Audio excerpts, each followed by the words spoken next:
chamo o Edwin Cordeiro, primeiro. O Edwin vai moderar a mesa. O Edwin é da equipe do NIC-BR. Aproveito para fazer um agradecimento ao Edwin, toda a equipe do IPv6-BR, o Rodrigo, que deu uma saída, o Alexandre, a Tuane, o Eduardo, o Heitor, tal, todo mundo colaborou um pouquinho na organização desse evento. O Edwin foi um dos que mais colaborou. O Edwin é analista de projetos no NIC-BR e tem trabalhado principalmente na evangelização aí do IPv6, nas ações de disseminação do IPv6. Ele é engenheiro de computação pela Unicamp e mestrando de redes de computadores no IPT. Gostaria de chamar também o Silvio Lima. O Silvio Lima é coordenador geral de infraestrutura de rede no SLTI, Ministério do Planejamento, com 15 anos de experiência atuando nos mercados públicos e privados de telecomunicações e TI. Trabalhou nas empresas multinacionais e nacionais de médio e grande portes e também no governo federal. Ele tem o conhecimento de produtos e serviços de telecomunicações e TI no mercado nacional de telecomunicações. É professor da Escola Nacional de Administração Pública, da ENAP, de Governança de TI e da Associação Brasileira de Orçamento Público, ABOP, de Contratações Públicas. Pós-graduado em Gestão Pública pela Faculdade Metropolitana de Belo Horizonte, graduado em Engenharia Elétrica, com ênfase em Telecomunicações, pela Universidade de Brasília, e em Administração de Empresas, com ênfase em Marketing, pela Uniceub. Gostaria de chamar também o Paulo Roberto Evangelista. O Paulo é da ETICE, ele é graduado em Redes de Computadores pela Universidade Estácio de Sá, tem experiência em projetos de rede e software livre, e atualmente trabalha lá na empresa de tecnologia da informação do Ceará, aí é justamente a ETICE, onde ele tem atuado na implantação do IPv6 nos sites do governo estadual. Gostaria de chamar também o Gilberto Novaes.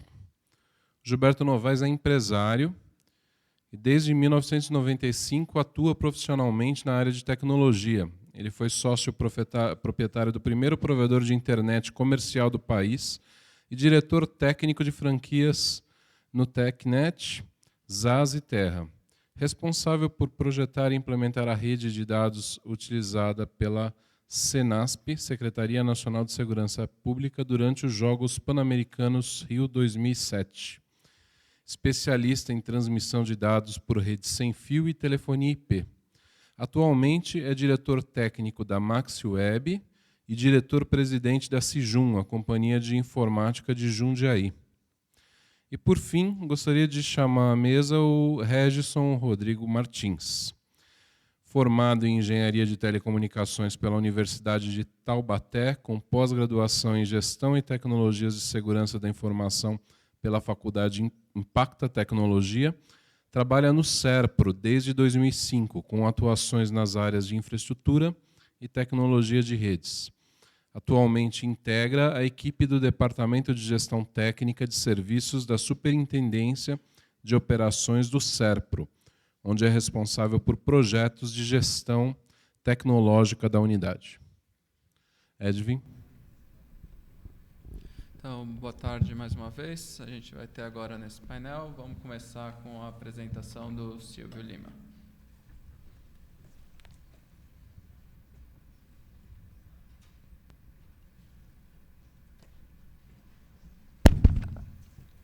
Boa tarde a todos e a todas. Quero agradecer o convite do CGI, do NIC-BR, para participar desse evento e também dizer, em nome da nossa secretária, a Loreni Forest, e da nossa secretária adjunta, Nazaré Bretas, que também participa do CGI como membro do comitê. A gente vem trazer uma visão do que está acontecendo no governo, dos desafios que a gente tem aí relativamente à implementação do IPv6 e um pouco das experiências que a gente tem passado no governo. Eu acho que, como é a última palestra, eu vou tentar, pelo menos, eu vi que o fórum é um fórum focado na parte técnica, e é bom a gente tentar nivelar para, como é que eu diria, vocês entenderem o que é SLTI, o que é Ministério do Planejamento, para a gente poder começar a falar do IPv6. Então, em um minutinho, eu vou dizer o que é a nossa secretaria, o que ela faz e tudo mais. Bem, o Ministério do Planejamento ele é órgão central de várias atividades do governo federal. Quando eu digo várias, são várias mesmo. Lá dentro a gente tem, organizacionalmente, dividido em 8 secretarias, que vai desde patrimônio da União, passando por gestão de pessoas, gestão, programa de aceleração do crescimento, e a nossa secretaria, a SLTI. Então, a nossa secretaria é uma secretaria que foca na parte de logística e tecnologia da informação. Essa secretaria ela já foi estruturada desde, como todos os sistemas de governo, ela é estruturada, se a gente retomar um pouquinho, ela é estruturada com base num decreto bem antigo, um decreto-lei chamado Decreto-Lei 200, de 67, que disse que o governo se estruturaria em sistemas, mas não em sistemas de informática, em sistemas orgânicos, em que partes se articulam para poder fazer determinadas atividades finalísticas, como a área de contabilidade, a área financeira, todas as áreas, e, entre elas, as áreas de compras e TIs. Então, a gente tem, nessa estrutura sistêmica, a gente tem, como é que eu diria para vocês, um órgão central e órgãos setoriais, seccionais, e cada um com as suas atividades bem definidas. Então, a SLTI, a Secretaria de Logística e Tecnologia da Informação, é o órgão central de 2 sistemas, como eu falei para vocês, o sistema de compras, os sistemas de TI. Especificamente, resumidamente, aí, algumas das competências que são exaradas para a nossa secretaria, e aí eu destaquei em negrito, que é a gestão dos recursos de TI, na parte de infraestrutura do ciclo de informação. Lá, a própria secretaria tem outros departamentos que cuidam de várias outras áreas. A gente tem 3 departamentos ligados à área de TI, que é o Departamento de Serviço de Rede, do qual eu faço parte, tem o Departamento de Sistema e Integração e tem o Departamento de Governo Eletrônico. Aí nós temos outros que estão focados na área de compras. Mas fica essa ideia, né? A gente é cabeça de um sistema chamado CISP. E o que é o CISP? O CISP é o Sistema de Administração de Recursos de Tecnologia e Informação do governo. Então, se a gente for pensar assim, as principais diretrizes, padronizações e linhas gerais de que o governo vai fazer são definidas pela Secretaria de Logística e Tecnologia da Informação, a SLTI. E elas se organizam em cima do CISP. E, dentre várias atividades nossas aí, tem essa penúltima aqui, que é definir política, a estratégia de gestão de TI do governo federal, que seria o que a gente chama de EGTI, Estratégia Geral de Tecnologia da Informação, e também políticas e normas. Vocês devem conhecer as normas aí, a IN 04, né? Boas práticas de contratação na área de TI, IN 02, boas práticas de contratação de serviços continuados ou não. Então, esse é o sistema de TI. A gente também tem um sistema de compras, que é o SISG, né? Sistema de Serviços Gerais, que é outro sistema do qual a Secretaria é cabeça. Entenda compras, compras.net, administração de imóveis da União, materiais, transporte e tudo mais. E por que eu falei isso para vocês? É para vocês entenderem qual que é o papel da SLTI enquanto órgão central da área de TI para fomentar o protocolo IPv6 dentro do governo federal. Nós temos vários desafios, eu vou apresentá-los aqui para vocês, mas vamos continuar. A situação aqui é essa que já foi abordada, né? Todo mundo já viu isso aqui. Ou seja, nós estamos acabando, o endereçamento IP está acabando, a gente precisa resolver. O governo não está diferente do que muitos de vocês falaram aqui. Nós estamos atrasados também com isso, em termos de implementação, mas algumas coisas já foram feitas.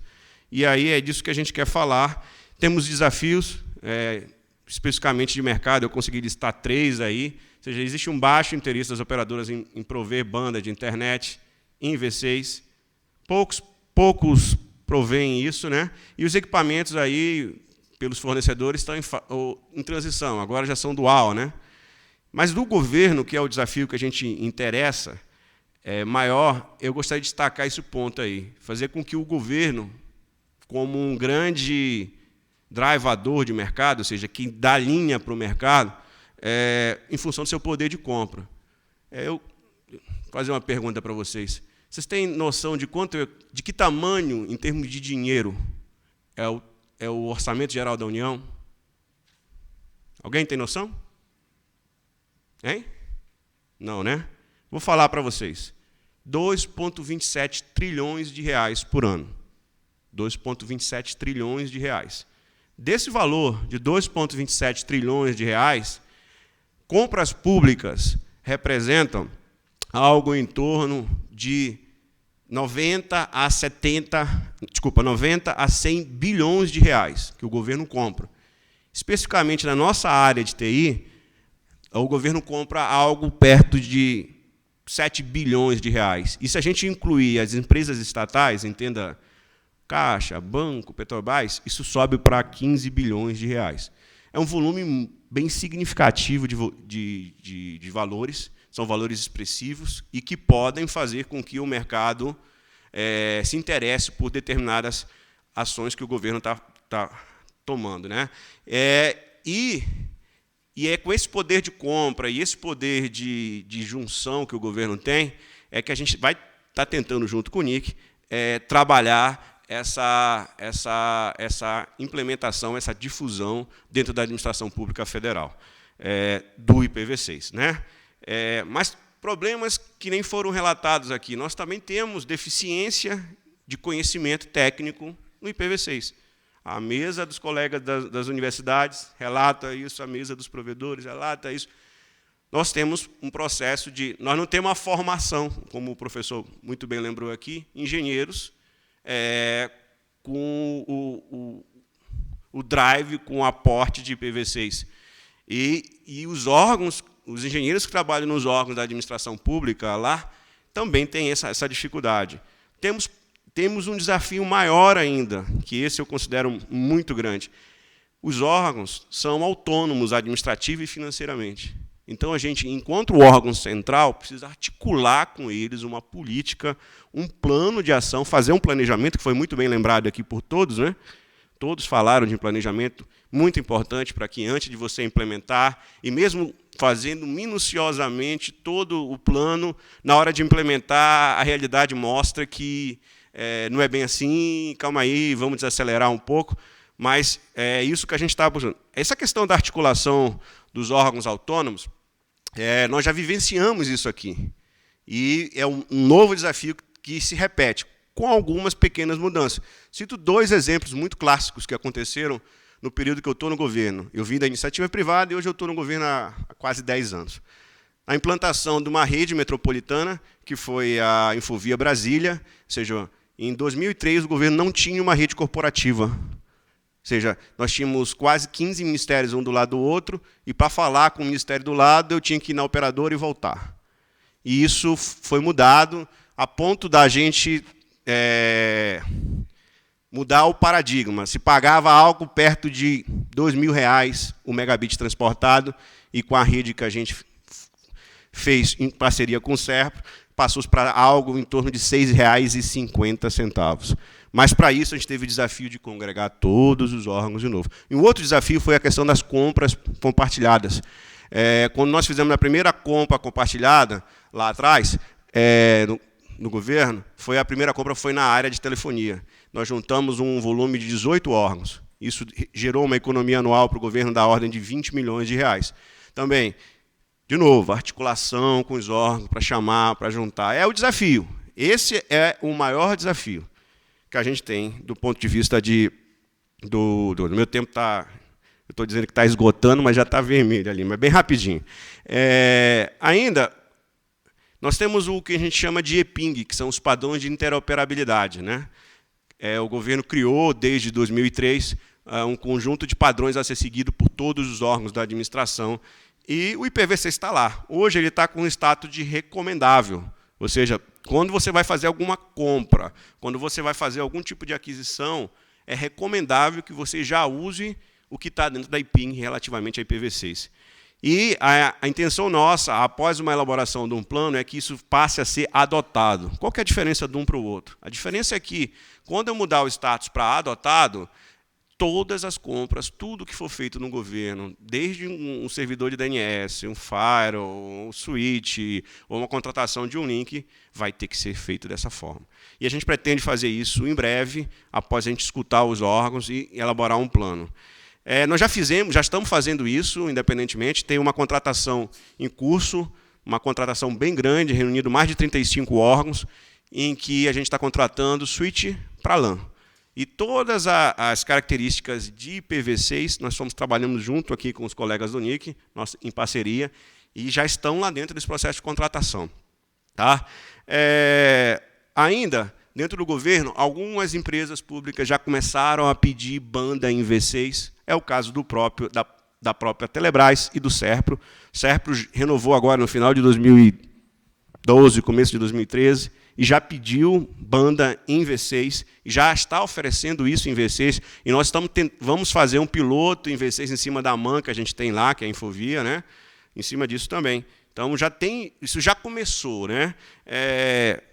A gente tem muito poucos portais do governo, e aí a gente acredita que esse é um foco importante, a gente consegue atuar muito rapidamente em função da concentração dos portais. Muitos deles estão concentrados dentro de um provedor, hoje, que é o Serpro. Então, é um passo bem rápido de acontecer, mas, é claro, como já foi discutido aqui, tem sempre várias homologações a serem feitas, o código tem que ser revisto e tudo mais.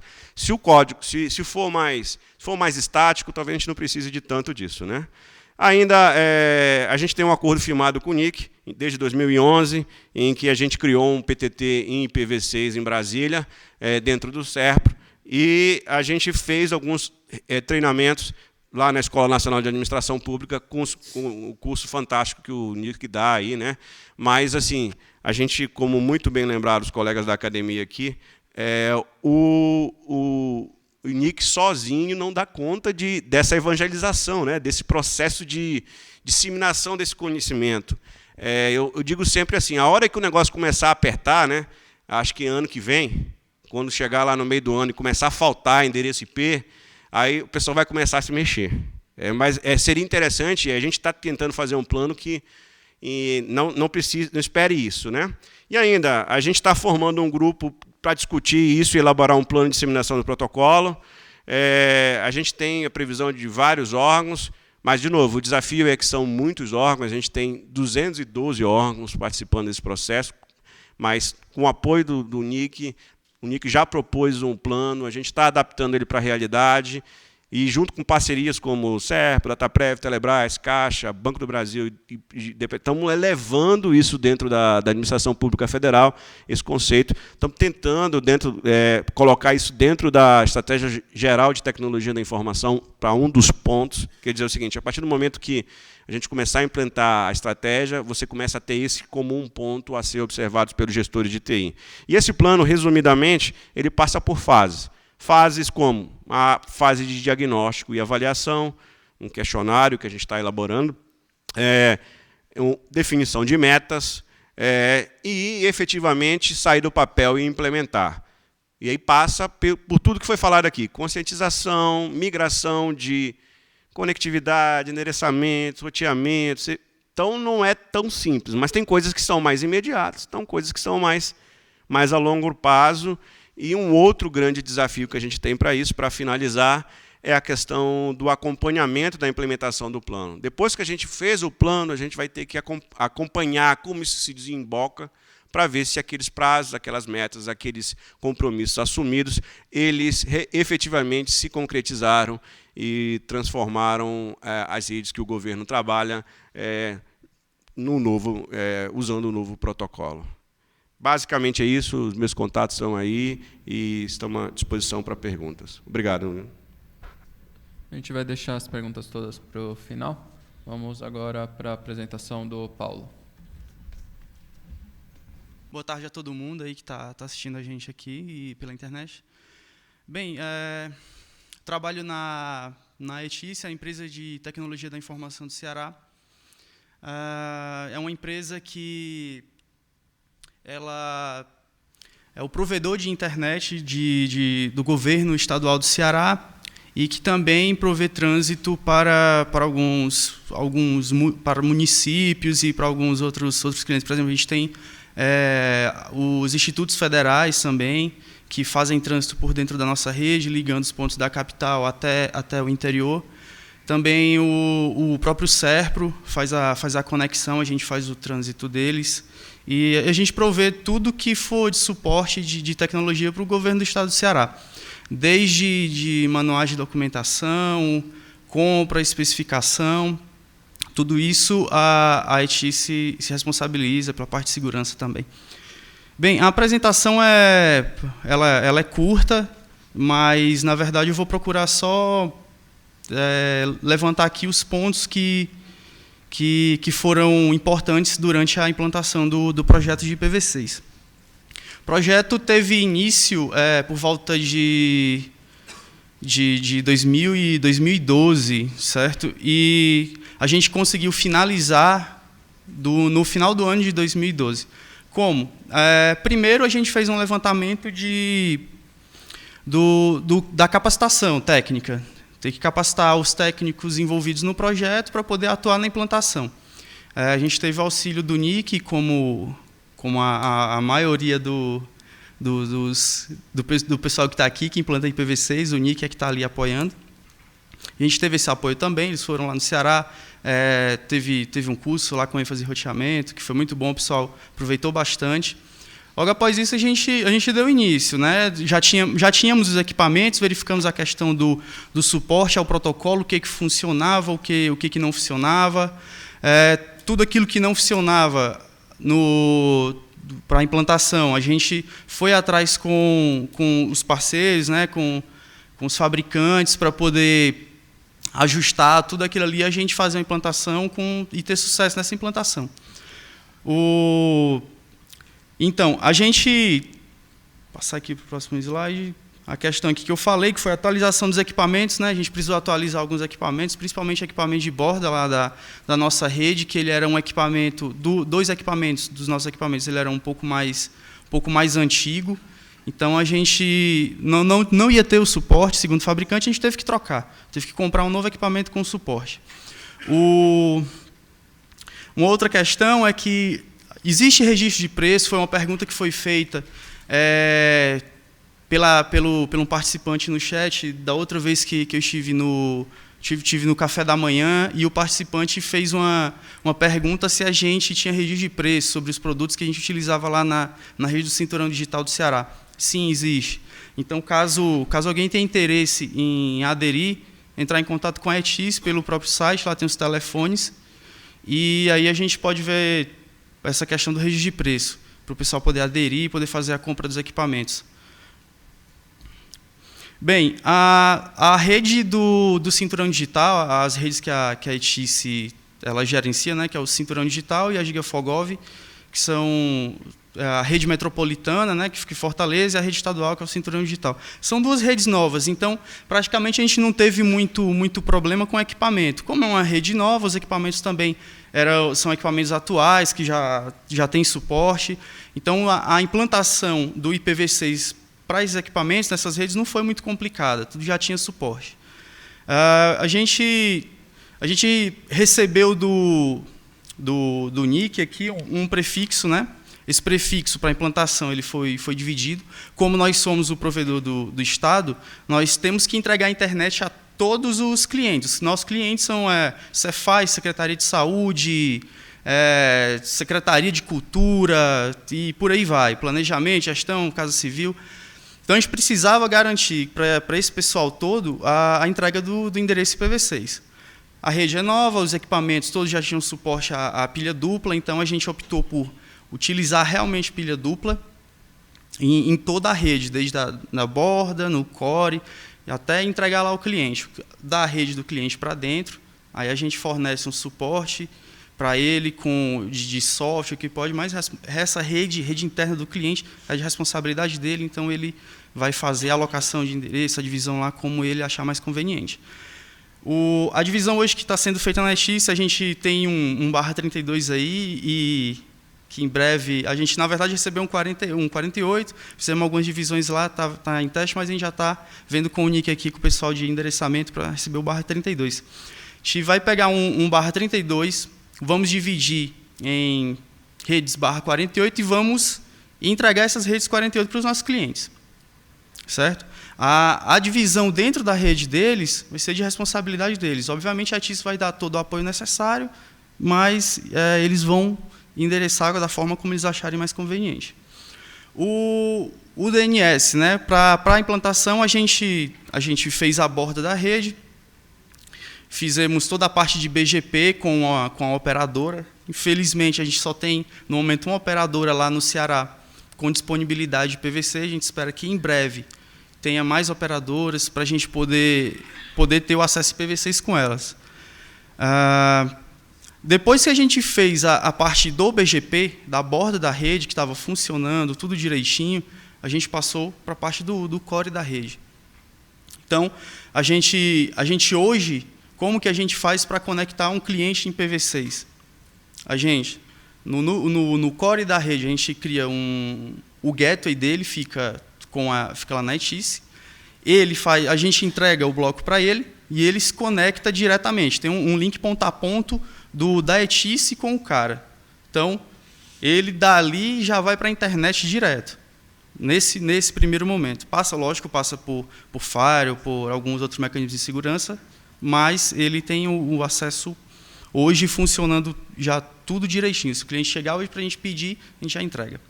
O IPv6, a gente já fez a migração do DNS. O nosso DNS hoje já responde em IPv6. Você vai lá, faz uma consulta. Não é que ele esteja só com o registro QAD-A. Realmente o DNS está em IPv6.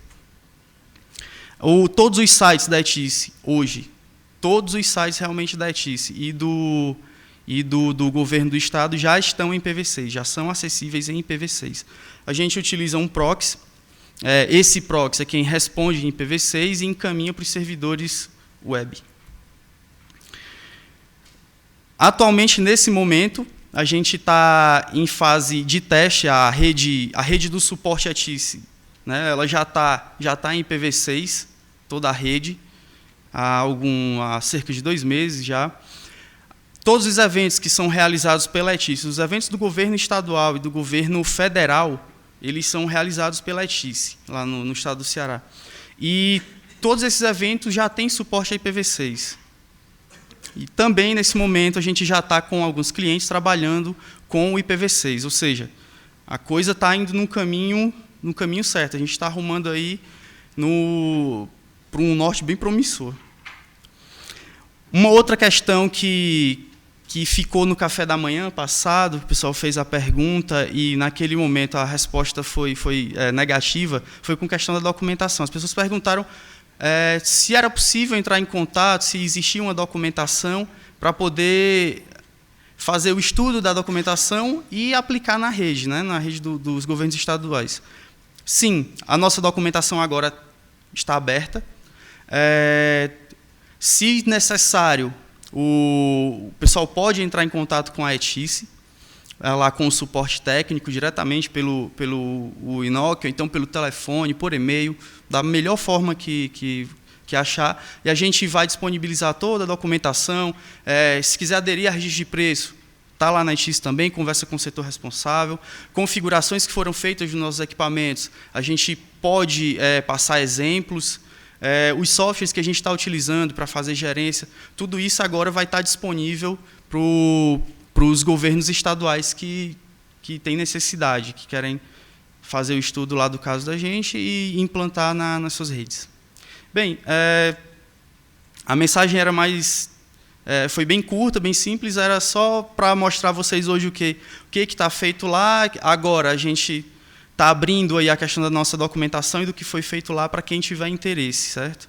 Vocês procuram nesses contatos que tem aí no slide. Bem, eu finalizo por aqui, aí fica as dúvidas para o final da mesa aqui, da apresentação de todos. Obrigado, Paulo. Vamos seguir agora, então, com a apresentação do Gilberto, da Sejum.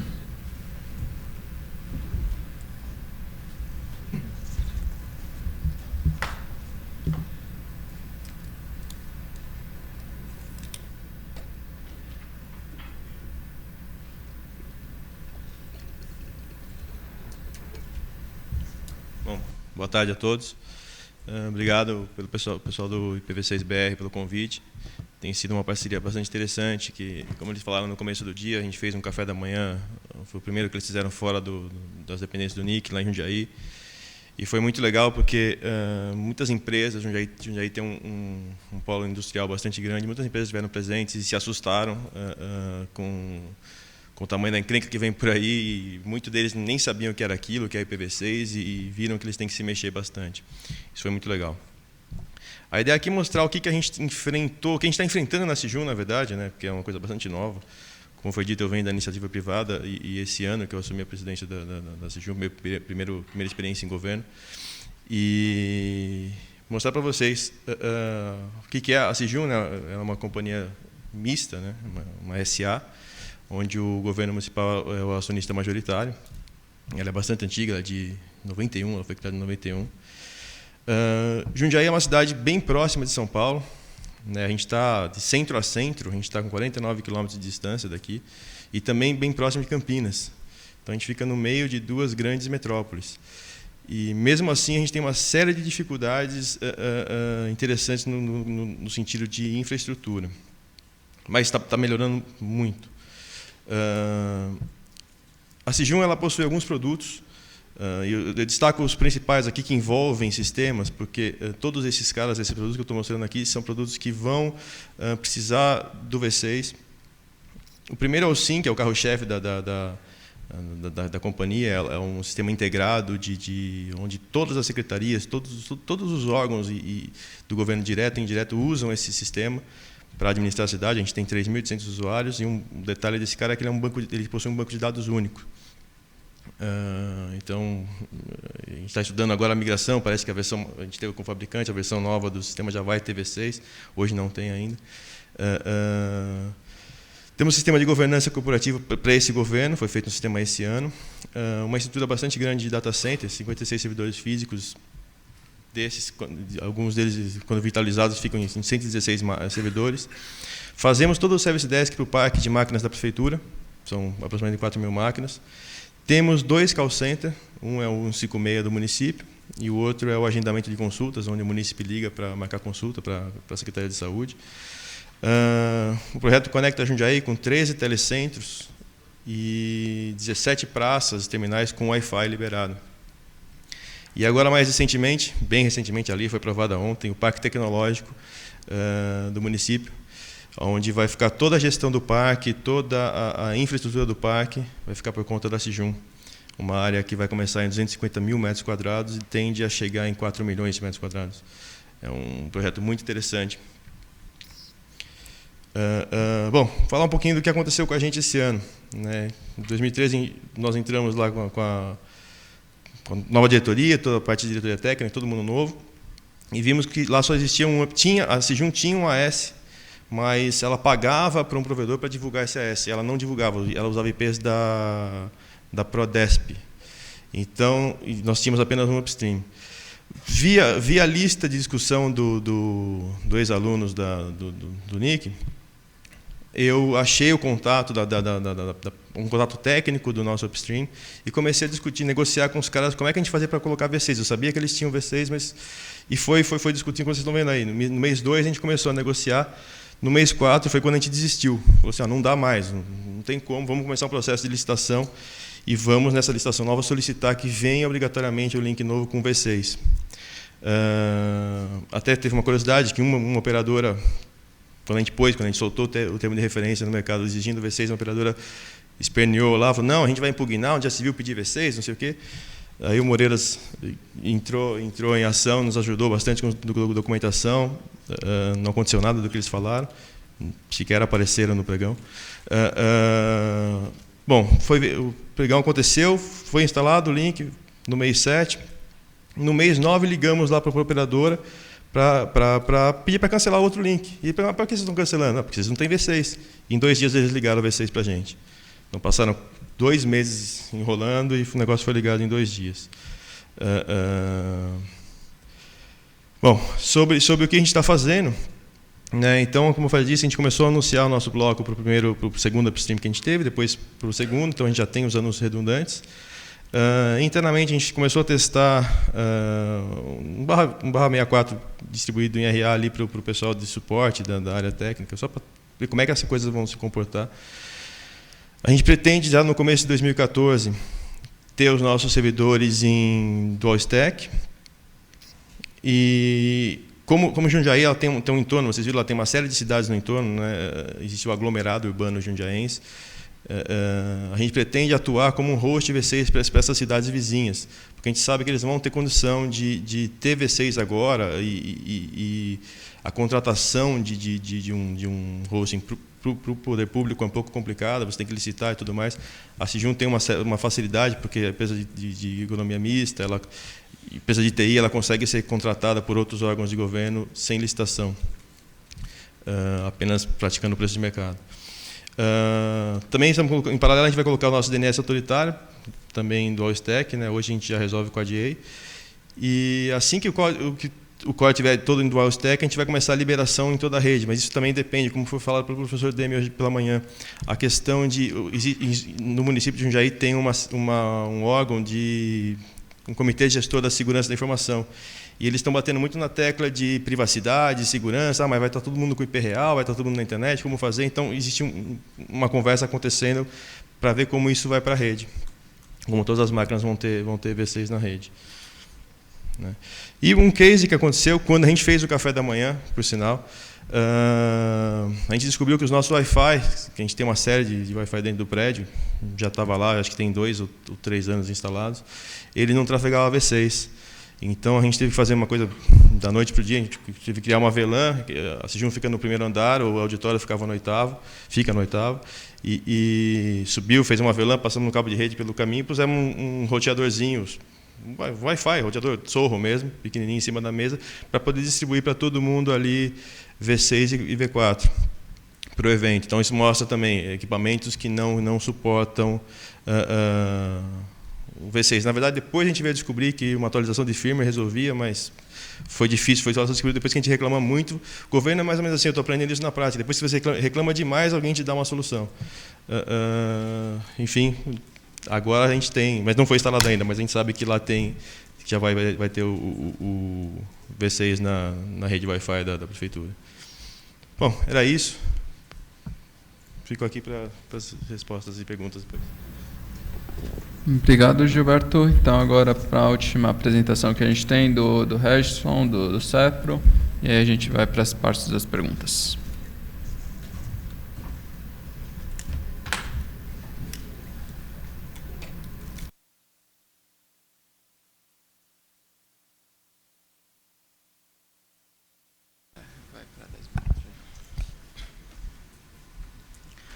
Boa tarde, pessoal. Eu sou o Regson Martins, né, e eu vou contar um pouquinho da breve história do IPv6 no CERPRO para vocês. Como eu só tenho 10 minutos, né, e provavelmente eu vou estourar esse tempo, vamos direto para o ponto lá. O IPv6 começou no CERPRO, né, as discussões lá no final de 2009, mas foi em 2010 que começaram realmente as ações, com destaque para a parceria que o CERPRO fez com o NIC, o que possibilitou a participação em diversos eventos, congressos e principalmente, né, os treinamentos que foram realizados. Tivemos turmas dedicadas para o CERPRO, em algumas inclusive a gente chamou outros colegas do governo federal e a gente chegou a capacitar mais de 70 empregados desde aquela época. Em 2011, a gente pode destacar aí a alocação de um bloco /30 para o CERPRO. A gente já tinha conseguido anteriormente um /32, mas em função do tamanho do CERPRO e da quantidade de clientes do governo federal que são atendidos, a gente conseguiu aí uma realocação para um /30.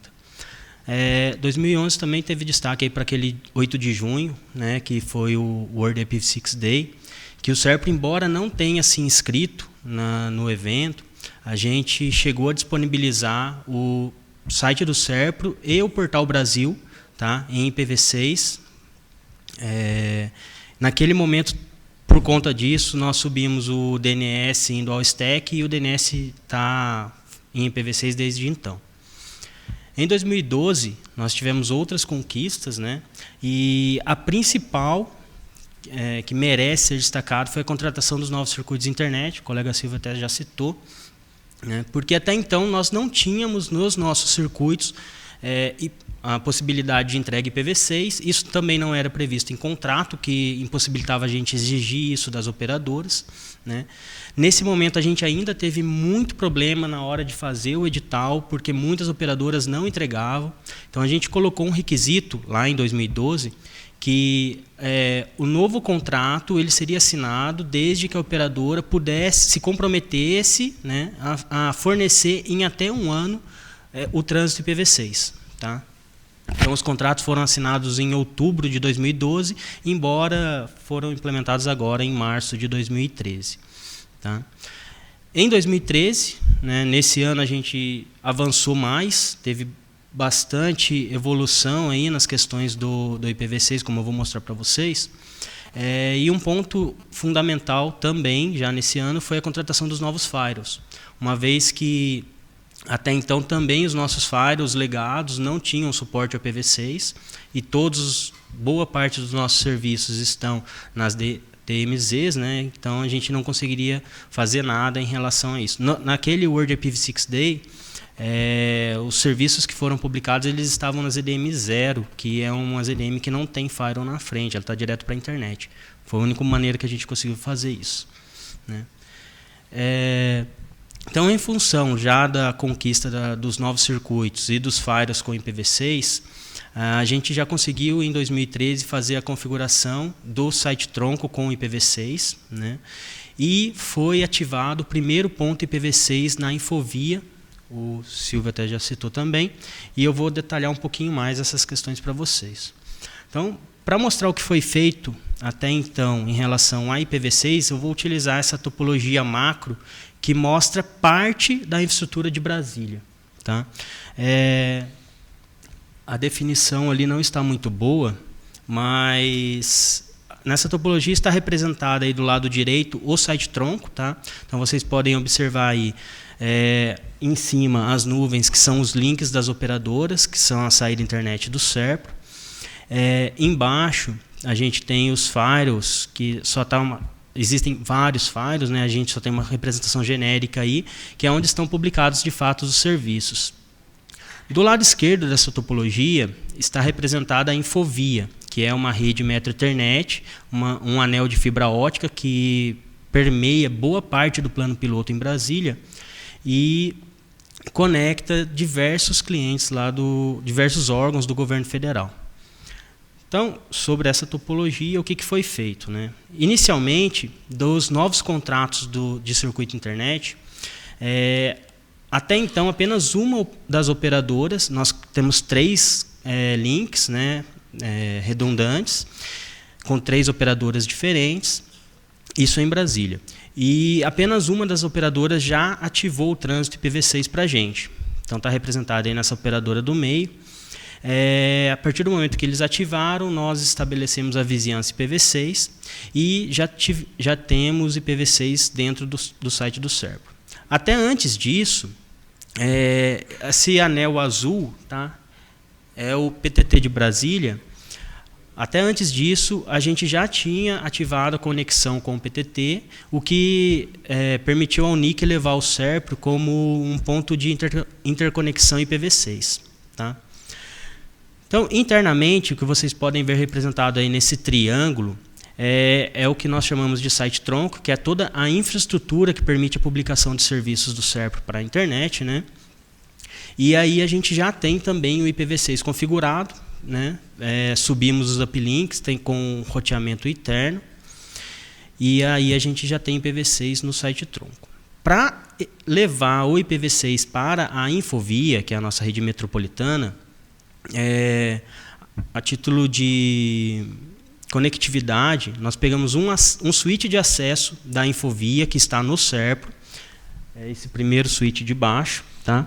E fizemos uma conexão física com o nosso site tronco. Então tem um cabo de rede dedicado lá para o site tronco, que ele está diretamente conectado numa interface IPv6 do switch core. Desse switch de acesso que está no SERPRO até o switch de acesso do MP, do Ministério do Planejamento, que é o que está na ponta, né, nós fizemos uma bridge de camada 2 com o recurso de VPLS, tá, e estendemos toda essa conectividade IPv6 até o Ministério do Planejamento. Tem um ponto específico lá no Ministério do Planejamento. Então, assim, para a visão do usuário no MP, toda essa conexão que vai do switch de acesso até o nosso site tronco, ele está em camada 2. Para o usuário é transparente, passa por todos os ativos, por toda a infraestrutura de rede da Infovia, né? E isso significa que o core, o gateway dos usuários no Ministério do Planejamento, quando forem utilizar o IPv6, vai ser o endereço IPv6 do core do nosso site tronco. Tá? Eu vou aproveitar essa topologia para adiantar algumas informações dos slides de próximos passos, que um dos passos mais importantes que a gente tem pela frente é a criação das VPNs MPLS dentro dessa infraestrutura da Infovia.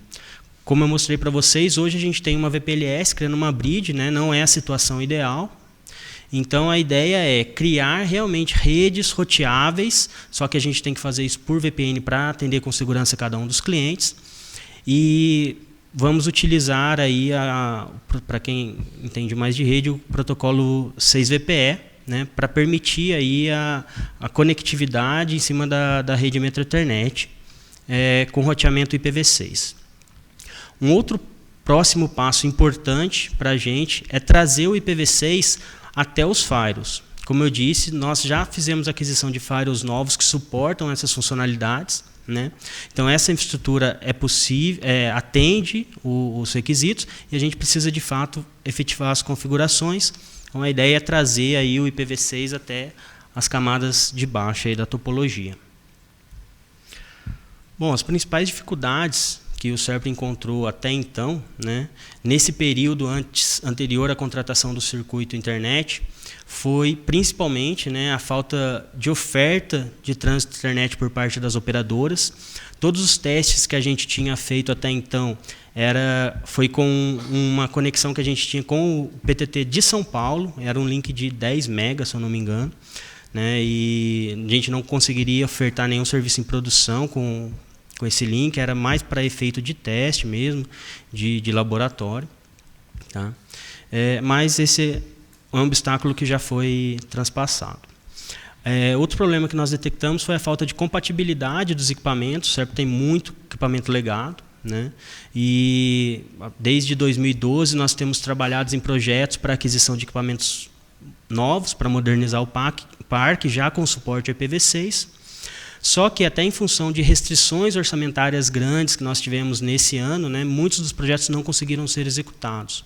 Então, até os principais a gente conseguiu em relação aos circuitos e aos firewalls, mas ainda tem ativos que a gente precisa modernizar até para evitar ficar utilizando soluções paliativas, como foi o caso lá do VPLS. Né?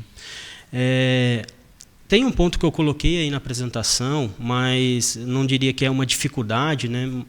Mas vale ser lembrado a cautela necessária para definir o plano de endereçamento IPv6. Como eu disse, o SERPRO tem um bloco /30, né? Existem algumas recomendações do próprio NIC-BR de como distribuir isso para clientes, né? Para clientes corporativos.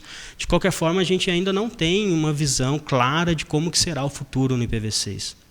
Então, o SERPRO demorou bastante tempo, porque teve muito zelo ao definir esse plano de endereçamento, né?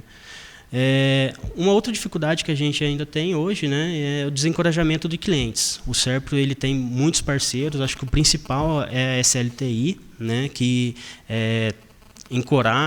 tem um encorajamento e tem uma parceria grande para tratar esses assuntos de vanguarda, de fato, mas outros clientes que até não estejam muito antenados lá nas questões de TI, ainda não tomaram a devida importância para esse protocolo, né? E a gente tem uma dificuldade aí de incentivar, inspirar o uso. Bom, dos próximos passos, eu coloquei direto o nome da ferramenta aí, internalizar o Gestio IP.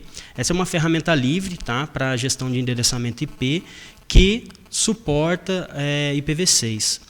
Então, eu entendo particularmente que com a quantidade de endereços que a gente tem de IPv6, é praticamente impossível a gente fazer uma gestão adequada de uma rede sem ter uma ferramenta que nos apoie para fazer isso.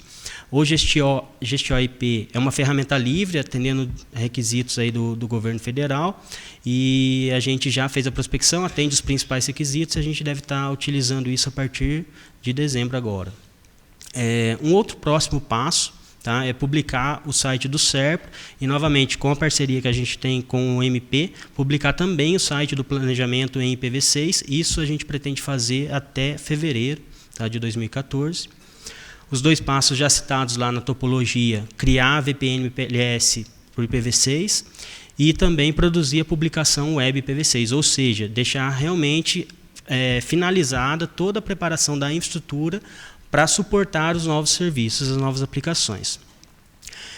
E uma ação que a gente tem hoje, teve ontem, tem tido desde alguns anos atrás, e entendo que vai ser constante sempre isso, é incentivar de fato o uso no governo federal, né? Porque o SERPRO ele é um prestador de serviço para os clientes do governo.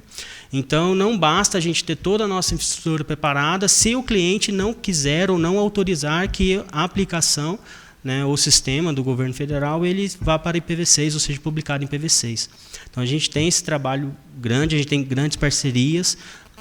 Mais uma vez, essa LTI é uma das principais, mas a gente tem o apoio aí da presidência, tem o apoio de outros ministérios, como o Ministério de Minas e Energia, que é um dos próximos pontos que a gente vai ativar na Infovia. E esse é um trabalho aí bastante intenso que deve ser feito, e outros órgãos, em especial o NIC, aí, tem contribuído bastante para esse incentivo. Só deixei de destaque aí que ainda falta planejar outras fases, né, em especial, como exemplo, a questão da intranet, como que ela vai ser tratada. Como consideração final, o SERPRO ele entende que, apesar de saber que o IPv6 ele trará melhorias, né, dos recursos de gestão, de qualidade, de segurança do tráfego, que é um benefício enorme para o SERPRO, mas, além disso, o IPv6 ele vai reafirmar o nosso papel de desenvolvedor e fomentador das tecnologias do governo federal e, claro, para a sociedade brasileira, né? Então, realmente existe uma importância, além da técnica, uma importância estratégica para o SERPRO em relação ao IPv6. O que eu posso dizer para todos é que a equipe técnica do SERPRO hoje ela está muito enganjada, né, nesse trabalho. A gente quer fazer isso funcionar, mas, como o colega citou, o IPv6 ele é velho na teoria, né, mas ele é muito novo operacionalmente. Então, a gente ainda bate muito a cabeça, né, para o SERPRO especificamente. É um assunto muito novo, né, e a gente está aprendendo. Então, de qualquer forma, a gente estima que as grandes demandas do governo federal elas vão surgir para o final de 2014 e em 2015. E quando chegar nesse momento das demandas do governo federal, o SERPRO ele já vai estar muito mais experiente, maduro, então a gente vai estar preparado aí para absorver essas demandas. Bom, obrigado aí pela atenção de todos. Bom, obrigado, Regson. Vamos abrir agora para as perguntas.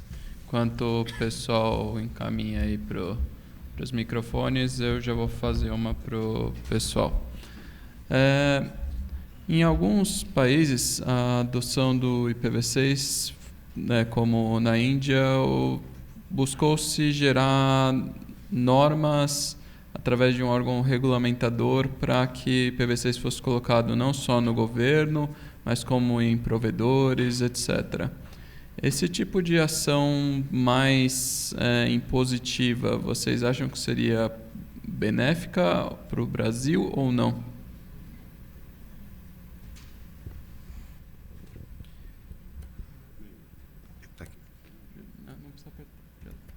Já está. Olha só, se é benéfico ou não, em visão de uma obrigação para o mercado a fazer, né? Se eu entendi bem a pergunta.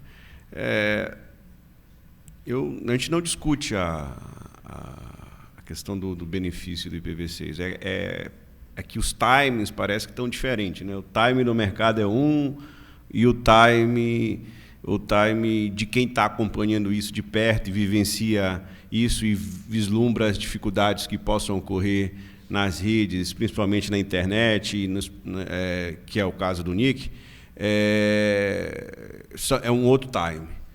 Mas eu acho que é uma discussão que pode ser aberta dentro do governo, e aí é uma coisa que certamente envolveria o Ministério das Comunicações, por importar políticas para fora do governo, né? Quem faz política pública para fora do governo, na área de telecomunicações no Brasil, é o Ministério das Comunicações, junto com a Agência Nacional de Telecomunicações, a Anatel.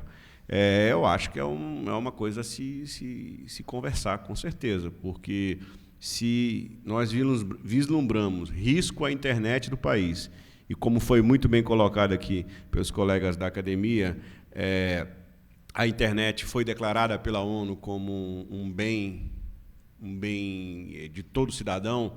Então, se você tem esse risco a essa atividade, certamente ela deve ser tratada em prioridade elevada dentro do governo, para que não exista a menor possibilidade de que os riscos provenientes dessa atividade possam trazer alguma consequência para a sociedade, né? Mas eu entendo que o endereçamento dessa questão ela passa certamente por regulamentos de quem mexe com comunicação de dados ou telecomunicações no país, e aí isso aí está o órgão da administração direta é o Ministério das Comunicações e a agência é a Anatel. A minha pergunta era para saber se isso também ajudaria, por exemplo, no caso da Sejum, da ETICE, para eles conseguirem levar essa iniciativa que eles estão fazendo de tentar colocar IPv6, se ter alguma obrigação ajudaria eles ou não? Oi. Eu não vejo assim, eu acho que foi o que aconteceu com o processo que eu falei da nossa licitação. A partir do momento que você tem o EPING, mudando agora de recomendado para exigindo o V6, eu acho que quem vai vender para o governo, a pessoa vai ter que fazer um termo ali citando o EPING, obrigatoriamente vai ter que ter um V6. A questão, eu acho, mais para o problema maior não é governo, e sim os pequenos provedores nos rincões do Brasil e afora. Por exemplo, não tem opção nenhuma nem de trânsito nenhum hoje, imagina a V6 se vão botar lá ou não. Então a questão mais, eu não vejo o governo o problema, mas eu vejo o mercado, o problema para os lugares distantes do Brasil, onde você tem uma dificuldade grande de ter banda, de ter infraestrutura mesmo. Lá sim eu vejo um problema, não sei como isso vai ser contornado. Uma coisa que me motivou bastante do ano passado para cá, do último fórum para cá, eu percebi as operadoras aqui falando mais. No ano passado era vamos tentar, agora a gente vai ter, né? Mas precisa ver se vão fazer mesmo realmente aquilo. Mas acho que eles viram que a realidade é um pouco diferente do que eles falavam, né? A gente teve ano passado muita gente falando em carrier grade do CGN, e agora esse ano não, a gente não vai adotar, é só o último caso e tal. Então eu senti que mudou o discurso, mas a questão é ver se eles vão implementar ou não. A prática é o que vai.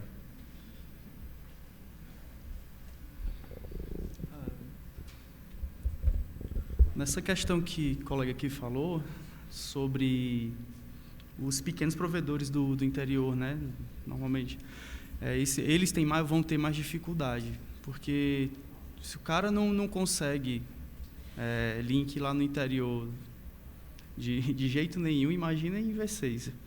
Uma coisa que assim, o governo do estado do Ceará e a ETICE trabalhou no sentido de tentar melhorar a internet para a comunidade num todo, foi fazer o quê? No interior do estado, onde a ETICE tem fibra ótica, ela está provendo o trânsito. Então, os pequenos provedores do estado do Ceará, eles estão podendo comprar trânsito em Fortaleza. E isso facilita para eles. O cara hoje a ETICE vai fazer o trânsito dele de um ponto no interior do estado do Ceará até a capital, até Fortaleza, onde ele lá vai comprar como provedor. Isso aí já ajuda bastante para os pequenos, né? Regson, tem um comentário também? Eu corroboro com a opinião dos colegas da mesa, né? O que eu gostaria de complementar é em relação, mais o que o colega pontuou, em relação aos ativos, por exemplo, né? Hoje a gente tem uma resolução da Anatel, a 942, que ela impõe, né, que equipamentos comercializados no país devam seguir essa regulamentação, né? Então, esse é um tipo de exemplo que a gente pode exigir em editais, né, porque é uma imposição do órgão regulamentador. Agora, o EPING, por exemplo, ele se aplica aos órgãos do CISP, que é da Administração Pública Direta, não se aplicam a vários órgãos. Eu acredito que os governos estaduais não são obrigados a seguir, assim como o SERPRO também não é, embora siga. Mas o SERPRO não tem uma obrigação de seguir o EPING, né? E, então, assim, mesmo que a gente peça o IPv6, hoje, quando a gente vai fazer uma consulta pública, existe muita dificuldade de que todos os fornecedores atendam aqueles requisitos. Inclusive, hoje a gente prioriza fornecedores nacionais. Dos fornecedores nacionais, a gente tem mais dificuldade ainda de atender. Então, a gente acaba ficando restrito na hora de uma aquisição, por exemplo, de pedir todos os recursos que a gente gostaria. As próprias recomendações do RIPE, muitas que estão lá a gente não consegue pedir hoje numa licitação. Eu falo isso por uma experiência recente de uma compra que a gente fez e que realmente traria restrição de mercado se a gente pedisse todos os requisitos. Então, acho que é um passo antes aí, né? A gente tem que estimular aí realmente o fornecimento desses produtos para a gente poder forçar a barra, né, em alguns casos. Ok, temos uma pergunta ali. Boa tarde, Marcos Frota, RNP Ceará. Eu vou mais colaborar aqui com o Paulo Roberto, nem o conhecia. Um outro detalhe, existe uma parceria, um convênio entre a RNP e a ETICE. E a ETICE, uma grande parceira, tem ajudado a realmente fazer esse trânsito também dos antigos Cefetes, Institutos Federais, Universidade Federal, as novas e umas antigas que já existiam, para levar até Fortaleza, vai até a RNP do Ceará e lá entra na rede acadêmica. Então, atualmente temos umas 7 instituições já conectadas. A RNP está passando a última milha, entregando equipamentos, e essas instituições estão ganhando da ETICE, digamos assim, um tráfego de 100 mega. Então, assim, chegar a 100 mega numa instituição no interior do estado é algo realmente de bater palmas, né? Então, assim, a gente agradece muito a parceria com a ETICE. E para o próximo ano tem mais umas 45 instituições a serem conectadas. A RNP ainda está fazendo a última milha para exatamente ter esse tráfego, levar o tráfego até a RNP Ceará. Ok, obrigado pelo comentário. Então, eu vou pegar uma pergunta aqui do chat para o Regison. Você mencionou a respeito de firewall em IPv6. Vocês também trabalham com sistemas de detecção de intrusão? Se sim, qual deles para... Vocês estão trabalhando com IPv6 em cima desses sistemas? Dos projetos que a gente já elaborou, né, mas ainda não foram concretizados em relação aos IPS e IDS. Tá? Então, a gente tem alguns equipamentos sim que suportam. Tá? Ainda não estamos trabalhando, né, uma vez que o nosso escopo de IPv6 ainda está naquilo que foi mostrado na topologia, mas a gente tem essa preocupação. Já existem projetos para modernizar o parque. Tá? E outra questão em relação ao anti-DDoS também, que para a gente hoje é uma ferramenta, é um ativo fundamental dentro do parque. Tá? Porque até recentemente nós tivemos, lógico que isso em PV4, mas nós tivemos um grande índice de ataques, foi noticiado nacionalmente, vários sites do governo tiveram problemas, né? Mas nenhum que estava hospedado no SERPRO. Então, essa nossa parte do anti-DDoS foi muito efetiva, né? E a gente conseguiu trabalhar muito bem isso, na prevenção dos ataques. E isso também está planejado, lógico que a partir do momento que nós formos ofertar os serviços, isso estará embutido aí no plano. Ok. Uma pergunta agora para o Paulo. No último café da manhã, você mencionou que a ETICE estava com os problemas de latência no trânsito IPv6. Vocês conseguiram resolver o problema, identificar o que era? Sim, o problema foi resolvido. Na verdade, a gente sabia o que era, o problema era túnel com a operadora que estava fornecendo IPv6. Depois do café da manhã, eles entraram em contato com a gente. Depois da reclamação, eles entraram em contato com a gente, né? E resolveram o problema. O problema foi resolvido. Nada como o café da manhã. Nada como um café da manhã para resolver as coisas, né? Mais alguma pergunta da audiência aqui? Bom, algum dos panelistas teria algum último comentário para fazer? Eu só queria aproveitar a audiência, como eu falei do Parque Tecnológico de Jundiaí, foi uma coisa que foi aprovada ontem, para fazer uma propaganda desse parque, né? E tem muito a ver com TI, é uma área bastante interessante, onde vai ter uma série de incentivos, uma subestação de energia elétrica do lado. A gente sabe que São Paulo já não tem mais capacidade para data center, então fica aí uma opção. E isso vai gerar trabalho para a gente lá, mas seja um trabalho bom, né? Então, temos aí um futuro parque, deve acontecer em 2015, esse parque agora em Jundiaí. São Paulo, Silvio? Não, eu acho que como a gente discutiu aqui, a questão acho que vale louvar a iniciativa da ITIC aqui de ter montado uma rede e de ter, como é que eu diria, construído uma infraestrutura para levar a internet para o interior do estado. Porque um dos principais problemas que a gente tem hoje é a infraestrutura. O nosso país, com a abrangência que tem, com a dispersão que tem, falta infraestrutura, falta backbone, falta operadora. A gente está em São Paulo, né? Mas se a gente sair daqui um pouquinho, anda um pouquinho para o lado ali, você já começa a ter problema, não tem competição, você tem uma só empresa ofertando, e mesmo assim cheio de imposições, cheio de dificuldades, que inviabilizam do ponto de vista de preço, de ponto de vista de avanço tecnológico, o que você consiga serviços esperados aí, quiçá em protocolo como o IPv6. E a gente tem evoluído, o governo trabalhou e vem trabalhando aí, a Telebrás e o Ministério das Comunicações, para fazer com que a banda larga chegue em vários locais, por meio de uma infraestrutura nacional e tentar balançar esse mercado, né? Um mercado que entrou meio sonolento depois que privatizou, e aí você fica, certamente os colegas do Ceará aqui, de Jundiaí também têm a dificuldade, né, de conseguir o serviço a preços que sejam competitivos, que façam com que a gente consiga realmente disseminar a banda larga do jeito que a gente quer para todo o Brasil, né, porque é um desafio. E aí cabe, por exemplo, o governo induzir isso, como já vem tentando fazer no PNBL, e mais agora com a questão das comunicações seguras, que foi ditada por um decreto recente, o 8135, baixado pela presidenta Dilma, que envolve muito o SERPRO, a Telebrás, ou seja, nas comunicações do governo você vai passar a ter um tipo de infraestrutura que preferencialmente será conduzida pelo governo.